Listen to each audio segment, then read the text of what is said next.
In this video, I will walk you through free response question number 6 from the 2008 AP Calculus exam. We will talk about equations of tangent lines, the relative max and min, points of inflection, and limits. Let f be the function given by f of x equals natural log x over x for all x greater than 0. The derivative of f is given by f prime of x equals 1 minus natural log x over x squared. Part A. Write an equation for the line tangent to the graph of f at x equals e squared. Whenever they ask me to write an equation of a tangent line, I like to use point-slope form, which looks like this. Y minus y1 is equal to the slope times x minus x1. This reminds me that I need two things, a point and the slope. Let's start with the point. They told us to find the equation of the tangent line at x equals e squared. So we know that the x value is e squared. We just need to find the y value that goes with it. We will use the original function to find the y value. So the y value will be f at e squared. So that's natural log e squared over e squared. But natural log and base e cancel each other out. So in the numerator we just have 2. So 2 over e squared. And that's it. This is the y value. So I'm just going to put 2 over e squared. So this is the point. Now we need to find the slope. Well, if we've learned one thing so far in calculus, it's that when you hear slope, you should be thinking derivative. So we will use the derivative in order to find the slope. So we need to find f prime at e squared.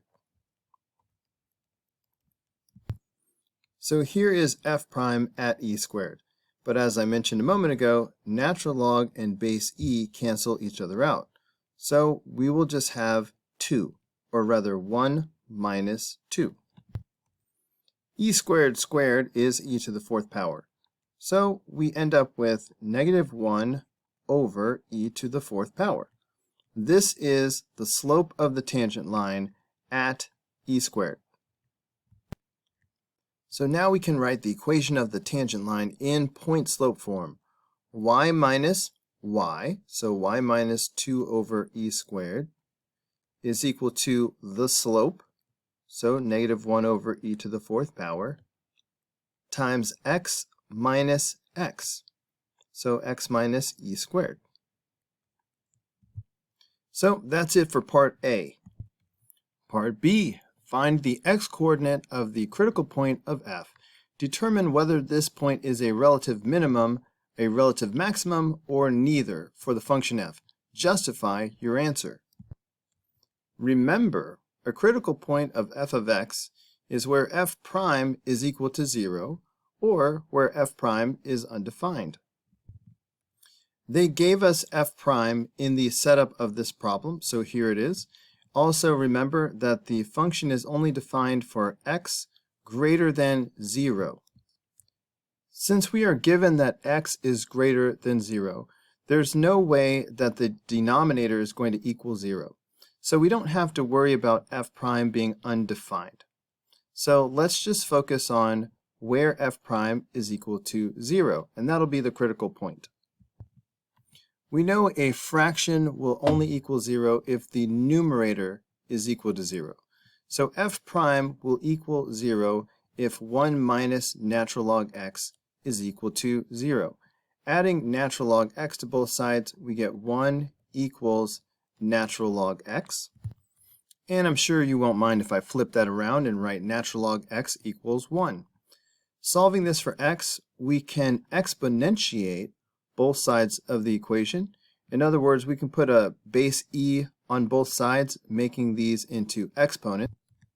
The base e and the natural log cancel each other out because they are inverse operations. So on the left side, we just have x, and then e to the 1 power is just e. So this is the x value of the critical point that we were looking for, but now we need to determine whether this point is a relative minimum, a relative maximum, or neither. In order to do that, let's plot this point on a number line and make a sign chart so we can figure out where f prime is positive and where it is negative. So here's E on my number line. I'm going to put 0 right here because the domain starts at 0, not including 0, so I'll put a parentheses to remind me of that.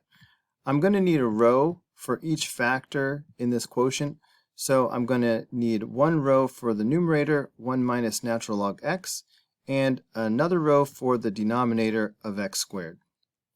So let's think about whether 1 minus natural log x is positive or negative in each interval.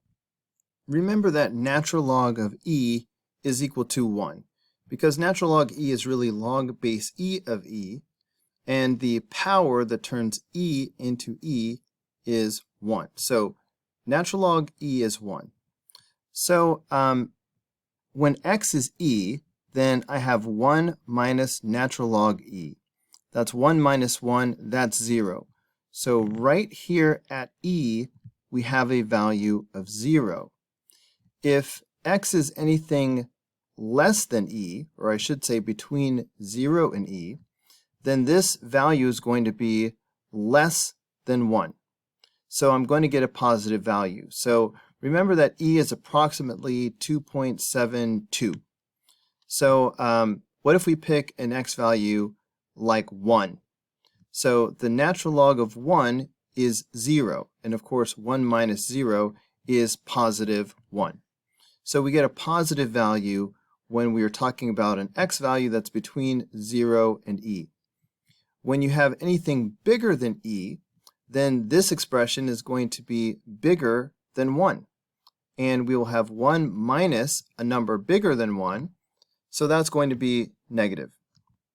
X squared is going to be positive no matter what, because we are talking about values that are greater than 0, and we're squaring them anyway. So definitely positive.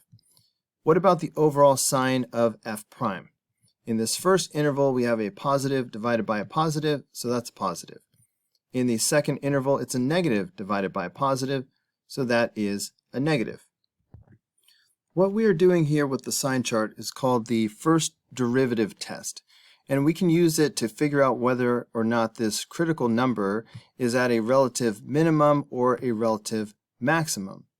So the idea is if f prime is positive, that means that the original function must be increasing in that interval. If f prime is negative, the original function must be decreasing. So if the function goes from increasing to decreasing, we are looking at a relative maximum. So here's how we would summarize and justify. F of x has a critical point at x equals e because f prime at e equals 0. F of x has a relative max at x equals e because f prime changes from positive to negative. Notice for this justification, I don't say anything about f of x is increasing and then decreasing. This is the first derivative test that we're using. So just say f prime changes from positive to negative.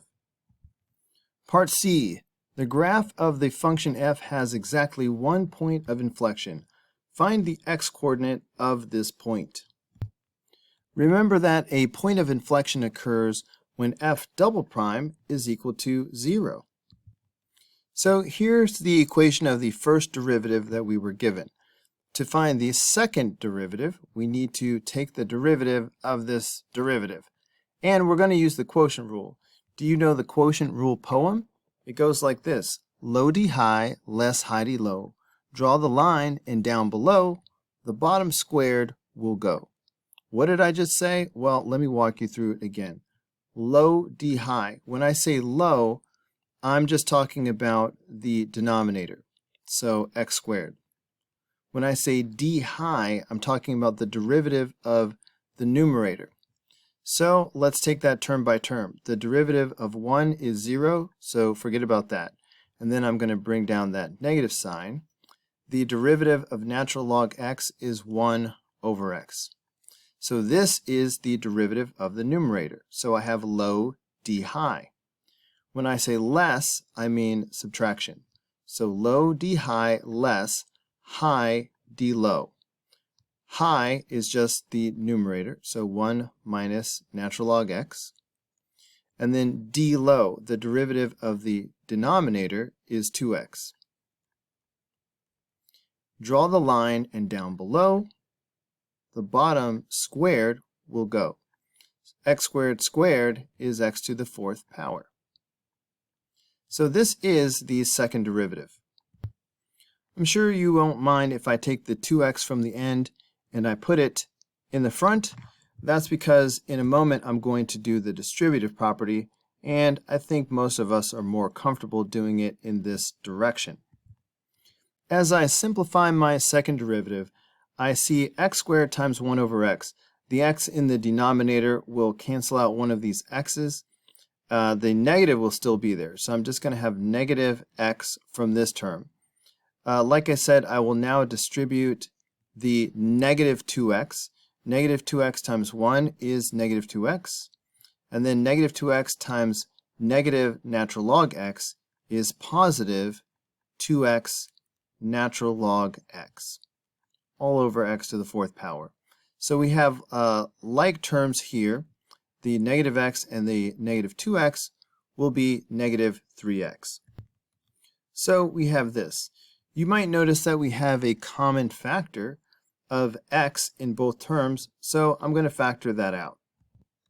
So now you can see that this x that I factored out will cancel out one of the x's in the denominator, and I will end up with x to the 3rd power. Let's not lose sight of what we are doing. We are supposed to find the x-coordinate of the point of inflection, which will occur when f double prime is equal to 0. We've now found f double prime, so let's set it equal to 0. A fraction will only equal 0 if the numerator is equal to 0. So f double prime will equal 0 when negative 3 plus 2 natural log x is equal to 0. Adding 3 to both sides, we get 2 natural log x is equal to 3. Dividing both sides by 2, we have natural log x is equal to 3 over 2. Let's exponentiate both sides of the equation. So we'll put a base e here, turning these into exponents.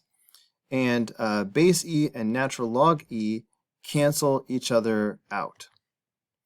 All right, they are inverses. So that's going to leave us with x on the left side of the equation, and then e to the 3/2 power. So that's it. This is the x-coordinate of the point of inflection. On the AP exam, I encourage you to write your final answer as a complete sentence.